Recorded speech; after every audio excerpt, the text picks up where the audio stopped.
I didn't recognize her at first. It had been 7 years since the last time I saw my granddaughter. Back then, she was still a child, all scraped knees and bubblegum dreams, hugging my legs at family cookouts. Now, she stood at the edge of my front porch, 22 years old, shoulders stiff, eyes rimmed with too much makeup, and something else, exhaustion. Not the kind from work or school, no, this was soul-tired. "Grandpa," she said, like the word tasted strange in her mouth. "Hello, June," I replied. Her mother, my daughter, had called me the night before, said she didn't know what else to do. She won't talk to me anymore, but maybe she'll listen to you. I didn't ask questions. I just told her to send the girl home. We ate in silence that first night. She picked at the casserole like each bite was a punishment. "Thanks for letting me stay," she mumbled. "You don't have to thank me," I said. "This house is your family's." She gave a dry laugh. "Not sure I have much of a family left." I didn't take the bait. Pain makes people say things they don't always mean. She thought I was asleep when she snuck out onto the porch with her phone. "I miss you," I heard her whisper. Her voice was fragile. "I hate lying to everyone, but I can't let go."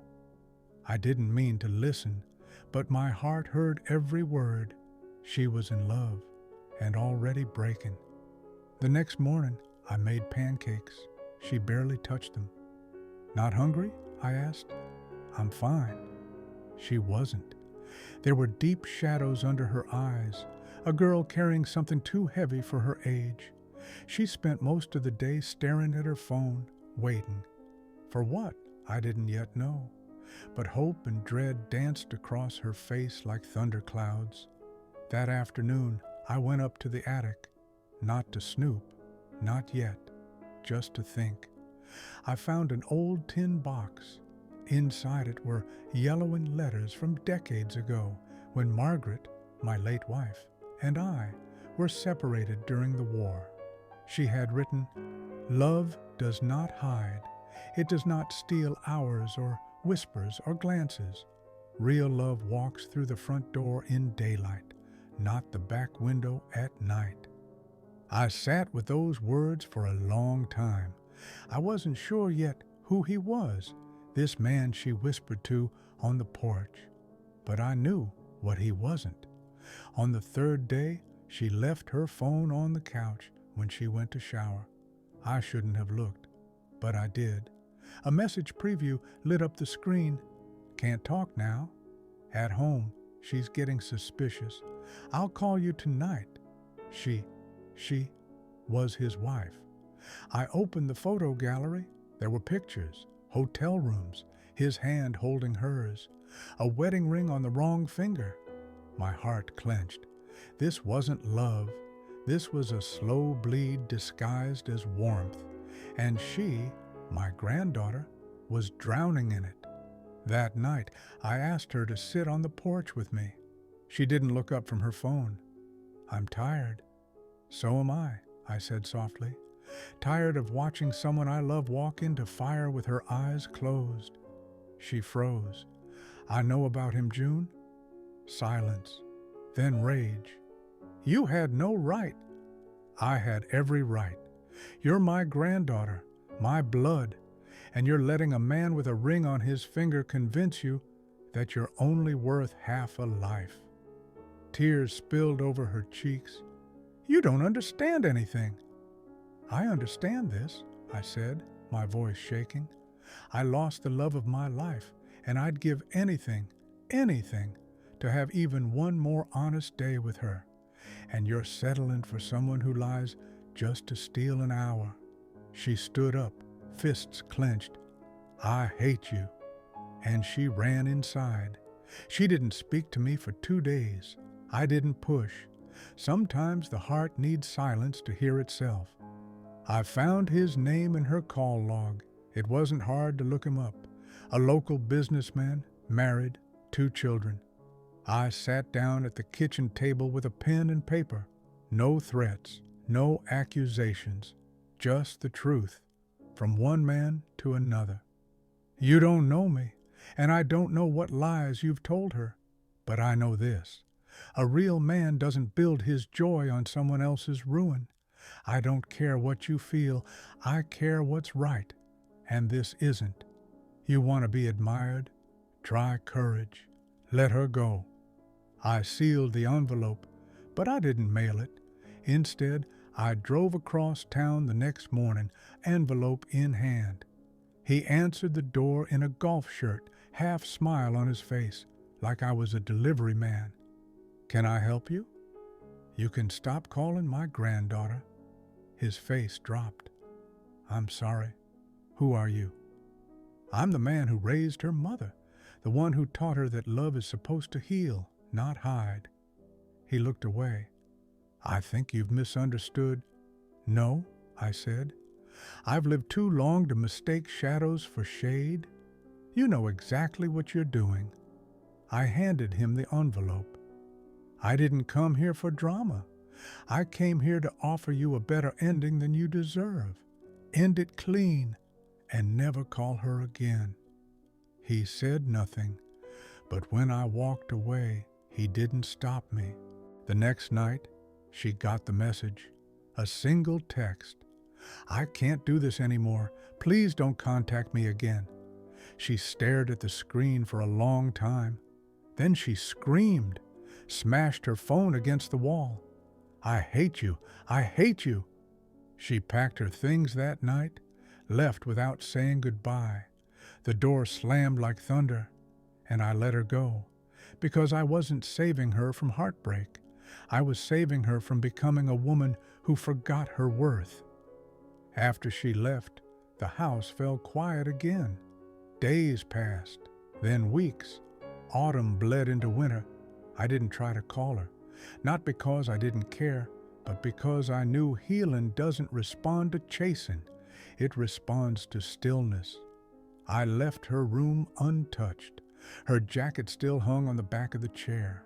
A half-read novel rested on her nightstand. The porch light, I left it on every night, just in case. 6 months later, I opened the mailbox and found a letter with no return address. It was from her. I hated you, I really did. But now I think, I hated what you made me see. You were right. He left the moment I asked him to choose, and I kept waiting for him to come back. But instead, I found myself again. She signed it with 3 words that hit harder than any apology. I miss you. She came home on a rainy Tuesday, didn't call first. I opened the door, and there she was. Damp hair, nervous smile, and a look in her eyes I hadn't seen since she was 10 years old. I made tea, I said. She stepped inside, and just like that, the years between us crumbled like wet leaves. That night, by the fireplace, I told her something I never had before. When I was young, I almost married the wrong woman, I said. She looked up. But then I met your grandmother. She was complicated, honest, brave. She told me once, love that asks you to hide is not love. It's a prison with lace curtains. I took her hand. I couldn't let you walk into a prison and call it home. Her eyes filled. I thought you were trying to control me. I was trying to love you the only way I knew how, fiercely and without apology. The days grew warmer, and so did we. The bitter edge in her voice had softened. She started visiting regularly. She was no longer a girl lost in someone else's promises. She had found her own strength, and every time I looked at her, I was reminded of the strength of love, the kind that doesn't demand, the kind that endures. She found a job at the local library.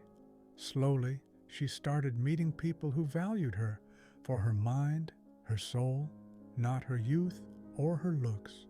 She told me about her new friends, about how she'd started taking evening walks just to feel the wind on her face, And one afternoon, she brought over an old record, a gift for me. "I found this," she said, holding it up. "I thought you'd like it." The record was from my favorite band, one I'd listened to with Margaret when we were young.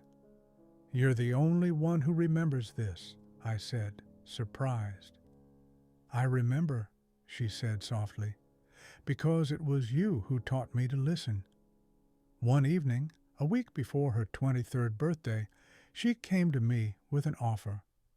"You know, Grandpa," she said, walking into the kitchen with a hesitant smile, "I've been thinking." I looked up from my book. "What about?" She placed a small envelope on the table. "I'm moving to the city. I've been offered a full-time position. It's a big opportunity, and I can't let it slip by."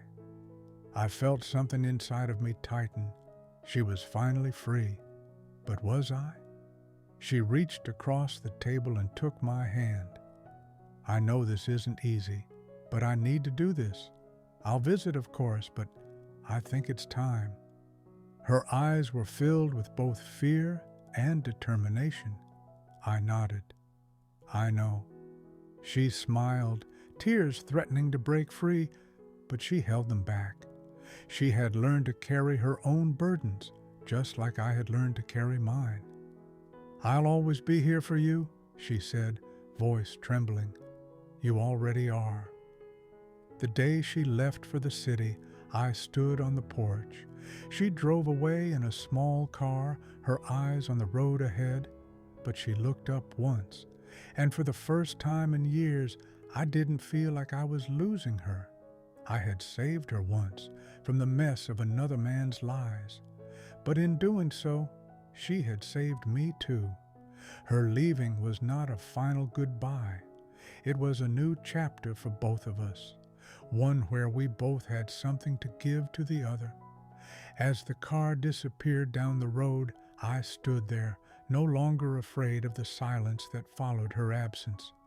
She had taught me that love doesn't have to stay in the same place to be real. Love grows, it moves, it blooms, and that is the truest gift we give to each other, the freedom to live and to love in ways we never thought possible. Weeks later, I sat on the porch as the sun dipped below the horizon. I realized that this peace, was exactly what Margaret had talked about. A life that is honest, one that is not afraid to speak its truth even when it means facing fear, pain, or disappointment.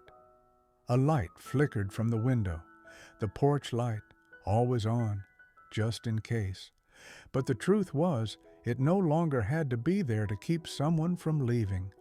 I knew now that the light would always shine inside our hearts, no matter how far apart we were, and I knew she'd never be lost again. Years later, on the day of my granddaughter's wedding, she stood at the altar, a woman I barely recognized, not just because she had grown, but because she had become someone I always knew she could be. In her eyes, I saw Margaret's spirit and the strength of all the women who had ever fought for what was right. I wasn't just proud of her, I was grateful to her for teaching me that love is never about keeping someone close. It's about giving them the strength to soar. My granddaughter never did need saving, but she taught me how to love, and sometimes that's the greatest gift we can give.